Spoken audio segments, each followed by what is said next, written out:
EP. Dans un cercle signifie il entend la pibole. C.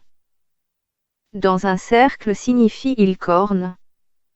Un losange bleu représente un chasseur posté.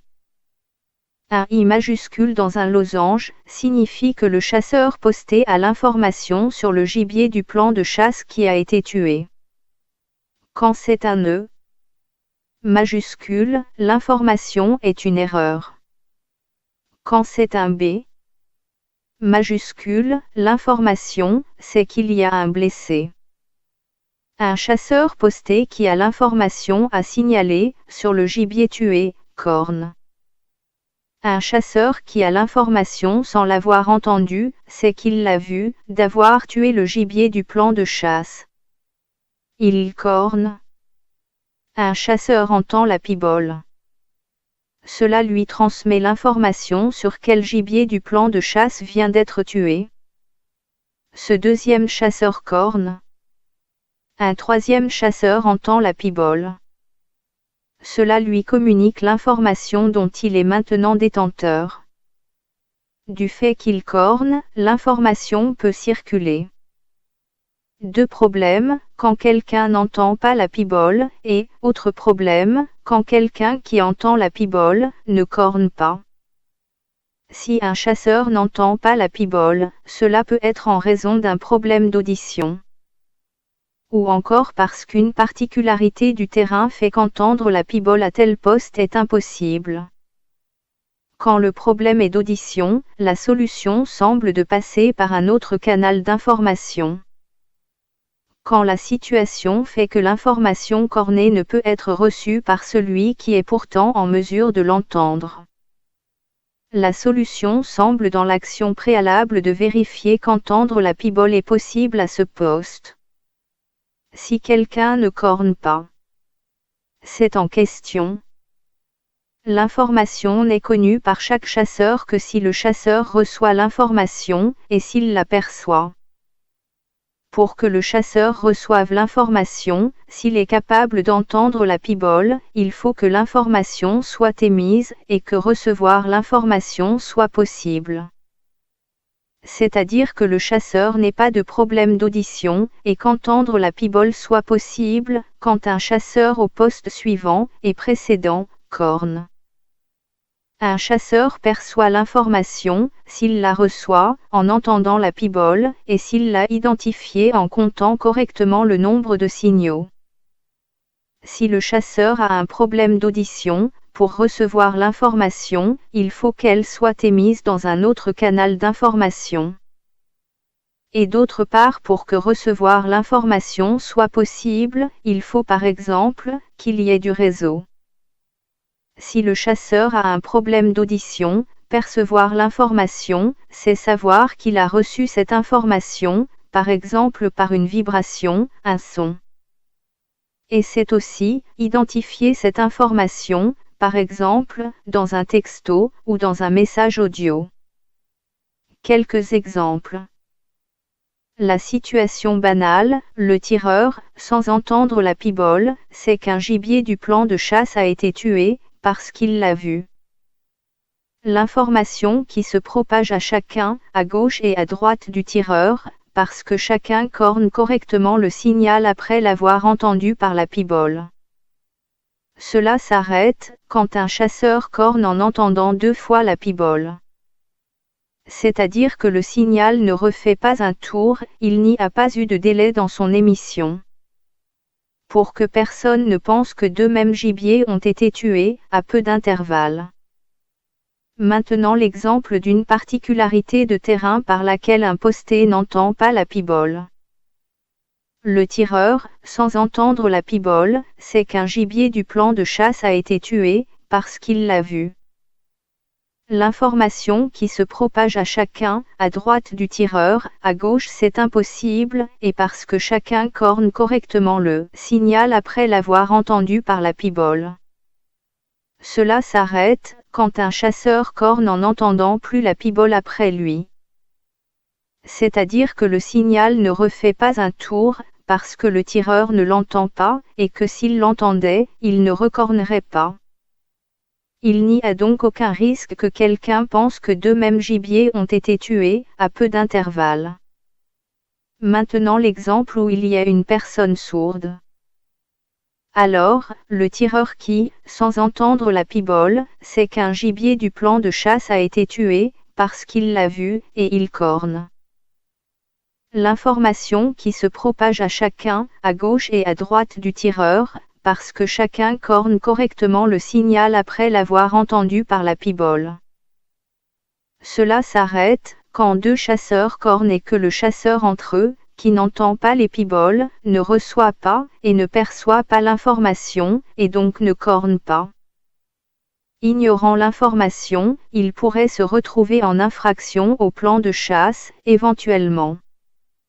Maintenant, l'exemple de deux personnes sourdes. Le tireur, sans entendre la pibole, sait qu'un gibier du plan de chasse a été tué, parce qu'il l'a vu. Il corne. L'information qui se propage à chacun, à gauche et à droite du tireur, parce que chacun corne correctement le signal après l'avoir entendu par la pibole. Cela s'arrête, quand deux chasseurs cornent et que pour chacun, le chasseur suivant, lui, n'entend pas la pibole, ne reçoit pas, et ne perçoit pas l'information, et donc ne corne pas. Ignorant l'information, les deux, ainsi que tous les chasseurs à la suite, qui se trouvent entre eux, pourraient se retrouver en infraction au plan de chasse, éventuellement. Maintenant l'exemple d'une zone, où il n'y a pas de réseau. Le tireur, sans entendre la pibole, sait qu'un gibier du plan de chasse a été tué, parce qu'il l'a vu, et il corne. L'information se propage à chacun, à gauche et à droite du tireur, parce que chacun corne correctement le signal après l'avoir entendu par la pibole. Cela s'arrête, quand un chasseur corne en entendant deux fois la pibole. C'est-à-dire que le signal ne refait pas un tour, il n'y a pas eu de délai dans son émission. Pour que personne ne pense que deux mêmes gibiers ont été tués, à peu d'intervalle. La zone sans réseau est sans effet parce que le canal de communication utilisé n'utilise pas le réseau, mais la propagation du son dans l'air. L'exemple maintenant d'une personne qui ne corne pas. D'abord, le tireur, sans entendre la pibole, sait qu'un gibier du plan de chasse a été tué, parce qu'il l'a vu. Il corne. L'information qui se propage à chacun, à gauche et à droite du tireur, parce que chacun corne correctement le signal après l'avoir entendu par la pibole. Cela s'arrête, quand ce chasseur ne corne pas en entendant deux fois la pibole. C'est-à-dire qu'il a lui aussi l'information, et donc, dans le schéma de cet exemple-ci, tous les chasseurs de la battue ont l'information correcte du gibier au plan de chasse qui a été tué. Maintenant, l'exemple où deux personnes ne cornent pas. On a donc, le tireur, sans entendre la pibole, sait qu'un gibier du plan de chasse a été tué, parce qu'il l'a vu. Il corne. On a l'information qui se propage à chacun, à gauche et à droite du tireur, parce que chacun corne correctement le signal après l'avoir entendu par la pibole. Cela s'arrête, quand ces deux chasseurs ne cornent pas en ayant entendu chacun la pibole, mais en n'ayant pas relayé l'information au chasseur suivant, en cornant. C'est à dire que chacun de ceux qui ne cornent pas ont l'information. Mais, tous ceux à la suite, qui sont entre eux, n'ont pas l'information correcte du gibier au plan de chasse qui a été tué. Le risque éventuel d'infraction au plan de chasse est à multiplier par le nombre de chasseurs ignorant l'information du gibier tué. Le risque n'est qu'éventuel. Puisque la limite du nombre tirable n'était pas nécessairement atteinte. L'exemple de 3 personnes sourdes. Quand un autre canal d'information est utilisé vers elles. Le tireur, sans entendre la pibole, sait qu'un gibier du plan de chasse a été tué, parce qu'il l'a vu. Il corne. L'information se propage à chacun, à gauche et à droite du tireur, parce que chacun corne correctement le signal après l'avoir entendu par la pibole. Cela s'arrête quand 2 chasseurs cornent et que pour chacun, le chasseur suivant, lui, n'entend pas la pibole, ne reçoit pas et ne perçoit pas l'information, et donc ne corne pas. Ignorant l'information, les deux, ainsi que tous les chasseurs à la suite, qui se trouvent entre eux, sourds ou non, pourraient se retrouver en infraction au plan de chasse, éventuellement. Mais, dans notre exemple, le tireur, en plus de corner, communique l'information du gibier tué, par un autre canal d'information. Cela peut être le téléphone portable. Il communique cette information aux 3 chasseurs, dont il sait qu'ils n'entendront de toute façon pas la pibole, à cause de leurs problèmes d'audition. À partir de là, les chasseurs avec un problème d'audition peuvent relayer l'information en cornant, et pourvoient ainsi au fait que chaque chasseur peut recevoir et percevoir l'information du gibier au plan de chasse qui a été tué. Les infractions au plan de chasse, grâce à cette organisation, sont potentiellement évitées. Maintenant, l'exemple où 3 personnes sourdes doivent recevoir l'information par un autre canal, alors que le tireur n'a pas de réseau. Le tireur, sans entendre la pibole, sait qu'un gibier du plan de chasse a été tué, parce qu'il l'a vu. Il corne. L'information se propage à chacun, à gauche et à droite du tireur, parce que chacun corne correctement le signal après l'avoir entendu par la pibole. Cela s'arrête quand 2 chasseurs cornent et que pour chacun, le chasseur suivant, lui, n'entend pas la pibole, ne reçoit pas et ne perçoit pas l'information, et donc ne corne pas. Ignorant l'information, les deux, ainsi que tous les chasseurs à la suite, qui se trouvent entre eux, sourds ou non, pourraient se retrouver en infraction au plan de chasse, éventuellement. Mais, dans notre exemple, le tireur, en plus de corner, communique l'information du gibier tué, par un autre canal d'information. C'est le téléphone portable. Et dans le cas de notre exemple, il se trouve que le tireur est dans une zone sans réseau. Il ne peut communiquer cette information aux 3 chasseurs, ni par le portable, ni par la pibole, à cause de son absence de réseau à lui, et de leurs problèmes d'audition. Alors, ni les 3 chasseurs avec un problème d'audition, ni les chasseurs à la suite qui se trouvent entre eux, ne peuvent recevoir et percevoir l'information du gibier au plan de chasse qui a été tué. Les infractions au plan de chasse, dans ce cas particulier, et du fait de cette organisation, si elles sont évitées, cela ne tient qu'à la chance. Maintenant la situation où 3 personnes sourdes reçoivent l'information par un autre canal dirigé vers elles seulement. Mais, il n'y a pas de réseau pour une personne sourde. Le tireur, sans entendre la pibole, sait qu'un gibier du plan de chasse a été tué, parce qu'il l'a vu. Il corne. L'information se propage à chacun, à gauche et à droite du tireur, parce que chacun corne correctement le signal après l'avoir entendu par la pibole. Cela s'arrête quand 2 chasseurs cornent, et que pour chacun, le chasseur suivant, lui, n'entend pas la pibole, ne reçoit pas, et ne perçoit pas l'information, et donc ne corne pas. Dans notre exemple, le tireur, en plus de corner, communique l'information du gibier tué, par un autre canal d'information. C'est le téléphone portable. Et dans le cas de notre exemple, il se trouve que l'une des personnes sourdes est dans une zone sans réseau. Il ne peut communiquer cette information aux 2 chasseurs à sa gauche ou à sa droite, ni par le portable, ni par la pibole, du fait qu'à cause de son absence de réseau à lui, et de son problème d'audition, il n'a pas reçu l'information par ces canaux.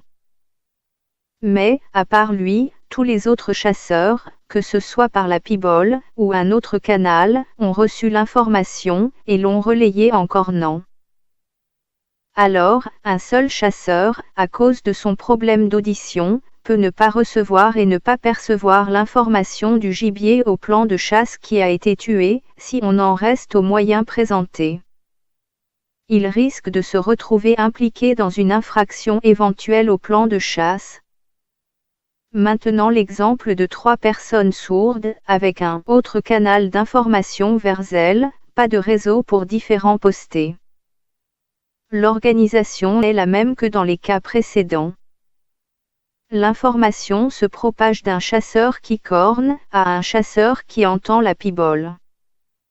Elle ne subit aucun effet de l'absence de réseau, du moment que ce n'est ni le tireur, ni une personne sourde qui se trouve dans une zone sans réseau. Les infractions au plan de chasse paraissent improbables. Elles pourraient résulter, par exemple, de la quasi-simultanéité des tirs d'un même gibier au plan de chasse, alors qu'il ne restait qu'un bracelet attribué. Maintenant, l'exemple de 3 personnes sourdes qui reçoivent l'information par un autre canal par 3 postés. Le tireur corne pour donner l'information du gibier au plan de chasse qu'il a tué. Cette information se propage à gauche et à droite, jusqu'à être transmise à un certain chasseur qui entend la pibole et corne, mais en plus, communique aux 3 chasseurs avec un problème d'audition par un autre canal d'information. À partir de chacun d'eux qui corne, l'information du gibier au plan de chasse tué se propage à leur gauche et à leur droite. À chaque fois qu'un certain chasseur désigné au départ entend la pibole, il corne et communique vers chacun des chasseurs sourds par un autre canal d'information. L'information du gibier au plan de chasse tué est ainsi communiquée à chacun des chasseurs.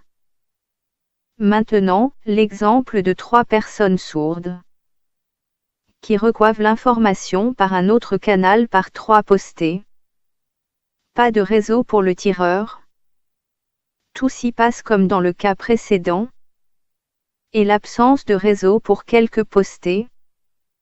S'ils n'ont pas de problème d'audition. S'ils ne sont pas en charge de communiquer par un autre canal d'information aux chasseurs sourds. Ne perturbe en rien la propagation de l'information à chacun des chasseurs, dans l'idéal, sans aucune exception. Maintenant, l'exemple de 3 personnes sourdes qui reçoivent l'information par un autre canal par 3 postés. Pas de réseau pour une personne sourde. Le tireur corne pour donner l'information du gibier au plan de chasse qu'il a tué. Cette information se propage à gauche et à droite, jusqu'à être transmise à un certain chasseur qui entend la pibole et corne, mais en plus communique à 2 chasseurs parmi 3, avec un problème d'audition, par un autre canal d'information.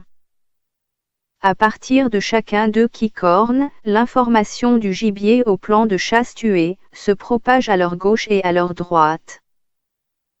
À chaque fois qu'un certain chasseur désigné au départ entend la pibole, il corne et communique vers 2 des 3 chasseurs sourds par un autre canal d'information. L'information du gibier au plan de chasse tué est ainsi communiquée à chacun des chasseurs, sauf aux chasseurs sourds qui étaient dans une zone sans réseau. Il est le seul à ne pas avoir l'information, et donc risque dans certaines éventualités, de faire une infraction au plan de chasse, dans l'état actuel des choses. Maintenant, l'exemple de 3 personnes sourdes, qui reçoivent l'information par un autre canal par 3 postés, une personne n'entend pas la pibole à cause d'un bruit de klaxon, ou du vent contraire, etc. Le tireur corne pour donner l'information du gibier au plan de chasse qu'il a tué.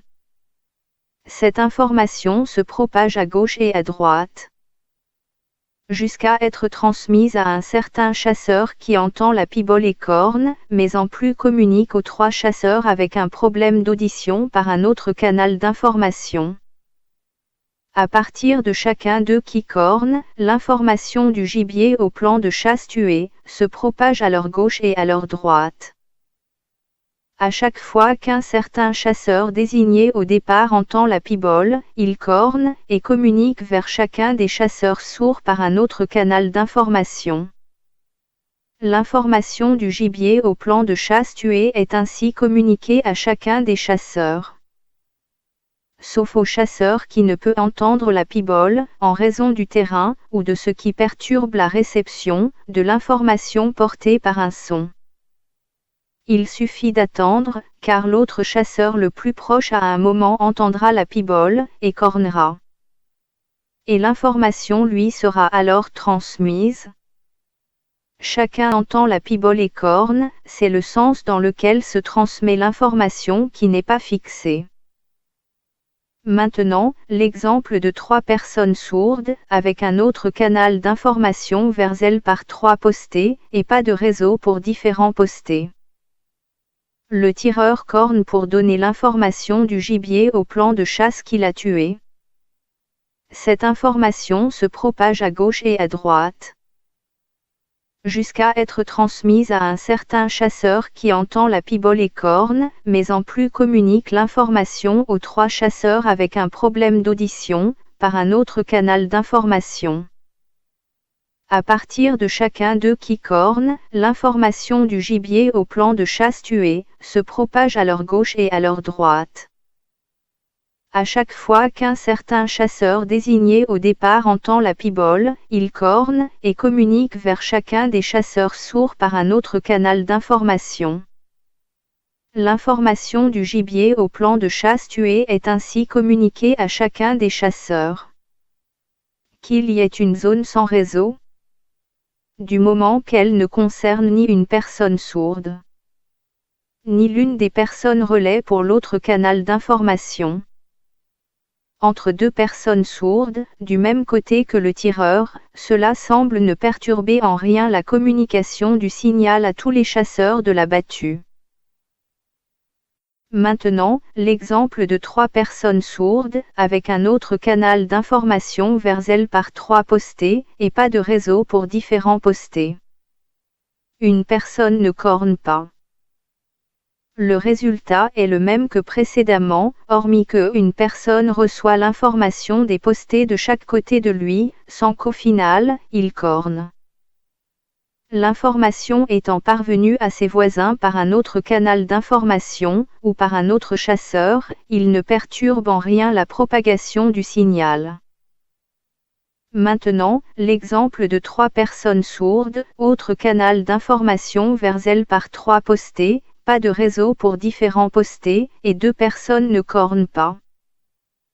Le résultat est le même que précédemment, hormis que 2 personnes qui ne cornent pas, reçoivent l'information d'un posté à côté d'eux, qui évidemment, n'en est pas un qui ne corne pas. L'information étant parvenue à ses voisins par un autre canal d'information, ou par un autre chasseur, ces chasseurs qui ne cornent pas, ne perturbent en rien la propagation du signal. D'autant plus que s'ils étaient plus éloignés l'un de l'autre, on se retrouverait dans le schéma précédent. Et du fait qu'il y a 3 personnes sourdes et 3 personnes relais d'un autre canal d'information, qui permettent au signal de se propager d'un moyen qui ne soit pas de proche en proche, cela tend à neutraliser l'effet de ceux qui ne corneraient pas. Comme ils reçoivent l'information pourtant, les risques d'infraction au plan de chasse semblent minimes. Maintenant, l'exemple de 3 personnes sourdes, avec un autre canal d'information vers elles par 3 postés. Une personne n'a pas entendu et demande de répéter. Les choses s'organisent de la façon habituelle quand il y a 3 personnes sourdes, et un autre canal d'information vers elles par 3 postés. Mais, dans ce cas-ci, une personne a corné, et l'information n'a pas été transmise au chasseur d'à côté. En effet, il n'a pas bien entendu, il n'a pas compris, il n'a pas eu le loisir de compter, parce qu'il recevait un appel important en même temps, ou pour une autre raison. Il a reçu l'information, mais, il ne l'a pas identifiée. Le chasseur d'à côté a corné, mais, il n'y a pas eu transmission de l'information. Alors, le chasseur, en demande d'information, corne R. C'est-à-dire que pour dire « je n'ai pas compris », répéter, il envoie le signal. 2 coups courts, 2 coups longs, 2 coups courts. Et alors, si le chasseur qui reçoit ce signal n'est pas sourd, il lui répète ce qu'il avait corné. Mais, il faut bien repérer que la disposition des postés, et l'ordre que suit l'information peuvent être toutes différentes dans la réalité. Nous présentons une organisation idéale, et ici, moins idéale qu'attendue. Maintenant, l'exemple de 3 personnes sourdes, avec un autre canal d'information vers elles par 3 postés. Une personne a fait une erreur, elle corrige quand on le lui dit. Dans la situation, le cas particulier que nous décrivons, la première personne relais rencontrée au cours de l'avancée du signal le long de la ligne de battue, commet une erreur. Elle relaie l'information vers les personnes sourdes qui se sont reconnues comme telles, et ont bénéficié de ce service. Mais, ce que cette personne relaie propage est une information fausse, elle fait erreur. Alors les personnes qui ont reçu cette information par l'autre canal, vont propager cette erreur, à partir des différents points de la ligne de battue. Jusqu'à ce que cette propagation rencontre celle qui avait commencé par le tireur.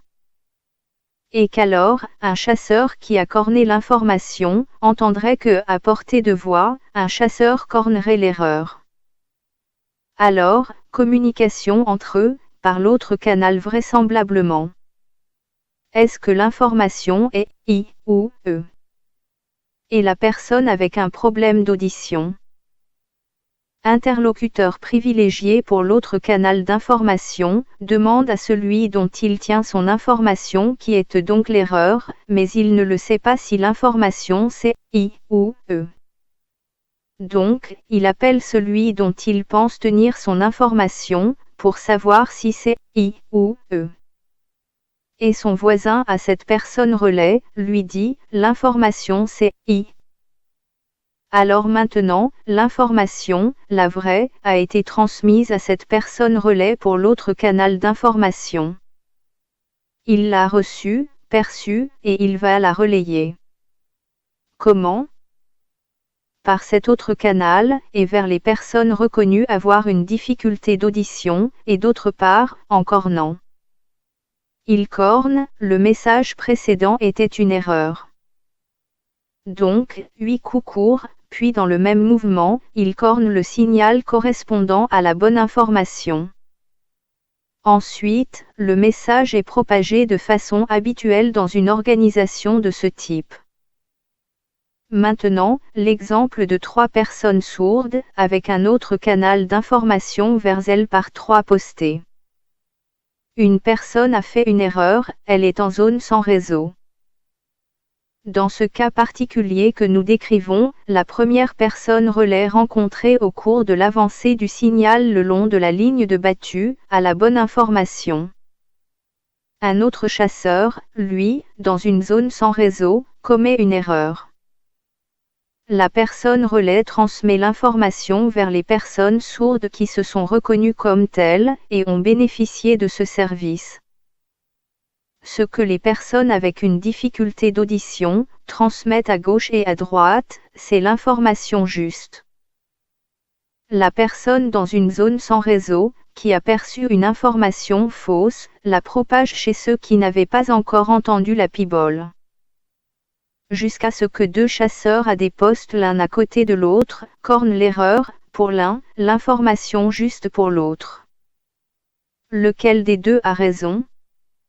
Dans notre exemple, le premier posté qui reçoit une information différente à la sienne, en provenance d'une personne reconnue avec des difficultés d'audition, l'interroge par la voie de l'autre canal d'information. Il lui demande si la bonne information est I ou E. L'autre lui répond que c'est I, peut-être après confirmation. Alors, il corne, le message précédent était une erreur. Donc, 8 coups courts, puis dans le même mouvement, il corne le signal correspondant à la bonne information. Cette nouvelle émission du signal est relayée par tous ceux qui avaient corné l'information fausse. Ensuite, le message est propagé de façon habituelle dans une organisation de ce type. Maintenant, l'exemple d'une personne qui se blesse dans une zone sans réseau. Elle corne le message de SOS, c'est-à-dire 3 coups courts, 3 coups longs, 3 coups courts. Celui-ci est entendu par les chasseurs voisins de poste. Ceux-ci relaient l'information en cornant le même message, qui se propage ainsi de proche en proche, jusqu'à atteindre des chasseurs qui relaient l'information par un autre canal, vers un responsable de battu, de ligne, etc. Celui-ci désigne l'un des appelants par l'autre canal d'information, qui aura la charge de renvoyer le message R. Pas compris, répété. Qui se traduit par 2 coups courts, 2 coups longs, 2 coups courts, jusqu'à ce que ce message soit entendu par le chasseur blessé. Celui-ci corne à nouveau le signal de SOS, et les suivants cornent leur position dans la colonne jusqu'au chasseur appelant le responsable. C'est au sens où il dirige la conduite à tenir. À partir de là, le blessé peut être identifié, et approximativement localisé. Bien sûr, tout cela est très dépendant de l'expérience de tel terrain, et ne constitue qu'un ensemble d'idées. Le chasseur le plus proche, qui corne juste après avoir entendu la pibole, n'est pas forcément le prochain sur la piste, en suivant la ligne de battu. Cela peut être celui qui est en contrebas, ou en surplomb, et qui sera par exemple le 5e sur la ligne, en suivant les lacets de la piste, traversant plusieurs courbes de niveau. Cela reste donc à adapter à la réalité des situations rencontrées. Mais au moins, cela présente l'avantage de développer les bases d'une réflexion pour régler des problèmes réels, voire qui n'avaient pas été envisagés, alors qu'ils présentent des risques en battu. Notamment, nous l'avons à peine abordé, mais il y a les situations où la propagation du signal est très réduite, où plusieurs chasseurs n'ont pas l'information, mais personne ne s'en rend compte, d'autant plus qu'aucun animal n'est tué à la suite. Et alors l'illusion d'une organisation, sans risque, où chacun croit avoir fait ce qu'il fallait, se maintient. Pour terminer, un résumé des signaux utiles. Pas compris, répétez. 2 coups courts, 2 coups longs, 2 coups courts. Mon signal était une erreur. 8 coups courts. SOS. 3 coups courts. 3 coups longs. 3 coups courts.